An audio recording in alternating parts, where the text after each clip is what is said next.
મહીસાગર જિલ્લામાં સિઝનમાં સૌપ્રથમવાર મુસળધાર વરસાદ વરસ્યો છે। વાત કરીએ તો જિલ્લાના વડામથક લુણાવાડામાં મધ્યરાત્રિથી વરસાદ વરસવાનો શરૂ થયો હતો, જેના કારણે વધારે વરસાદ વરસતા મહીસાગર જિલ્લાના મુખ્ય મથક લુણાવાડાથી અમદાવાદ જવાના રસ્તા પર પાણી ભરાયા હતા। હું આપણે દ્રશ્ય બતાવવા માંગીશ કે આપ દ્રશ્યો જોઈ શકો છો કે જે આ સોસાયટી છે એ જયસિંહનગર સોસાયટી છે, જે સોસાયટી લુણાવાડા અમદાવાદ હાઈવે પર આવેલી છે અને આ સોસાયટી તેમજ આનંદ પાર્ક સોસાયટીમાં જે પાણી ભરાયા હતા, જેને કારણે અહીંના રહીશોને પારાવાર મુશ્કેલીનો સામનો કરવો પડ્યો હતો।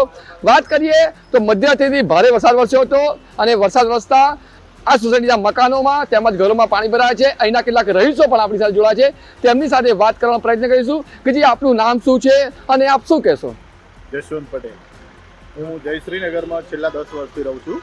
અત્યાર સુધીના પહેલી વાર મહીસાગર જિલ્લામાં વરસાદની શરૂઆત થઈ છે અને પહેલા જ વરસાદમાં ઓનલી ફોર હેવી રેન 1 જ કલાક પડ્યો છે।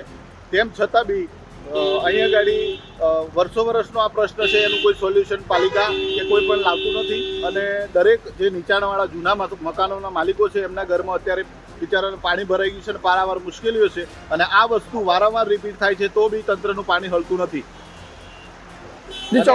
અમે આ રજૂઆત વારંવાર કરીએ છીએ તો બી આનું તંત્ર કોઈ એક્શન લેતું નથી અને આ રજૂઆતો કરવા છતાં એનું કોઈ નિરાકરણ અત્યાર સુધી આવતું નથી ને આવેલ પણ નથી।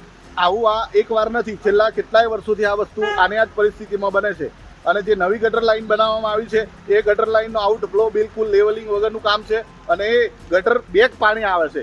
એ જ્યારે જૂની ગટર છે એ નાની પડે છે અને નવી ગટરનું કામગીરી આ લોકોએ ઓનલાઈન બતાવી અને એનું જે નીકળવું જોઈએ પાણી એ પાણી નીકળતું નથી અને એ પાણી બેક મારે છે। એટલે વિધાઉટ લેવલિંગ વગરનું કામ કરેલું છે અને કોઈ ચોક્કસ કામગીરી તંત્રએ કરેલી નથી। જે ચોક્કસથી વર્લ્ડ બેંકની સહાયથી 1 જ વર્ષ પહેલા રોડ બન્યો હતો અને તેની બાજુમાં નવી ગટર બનાવવામાં આવી હતી, જે ગટરનું લેવલ વગરનું કામ છે, જેના કારણે પાણી બેક મારતા આ પરિસ્થિતિ ઊભી થઈ છે તેવું રહીશું કેવું છે। બીજા એક આપણી સાથે જોડાય છે, જે આપનું નામ શું છે અને આપ શું કહેશો? મારું નામ ગોપાલ પટેલ છે। અહીં જ રહું છું હું, અમારું પોતાનું મકાન છે, પણ અહીંયા આગળ તમે જુઓ તો અમુક જગ્યાએ ગટરના ઢાંકણાનું બધું ખુલ્લું જ છે।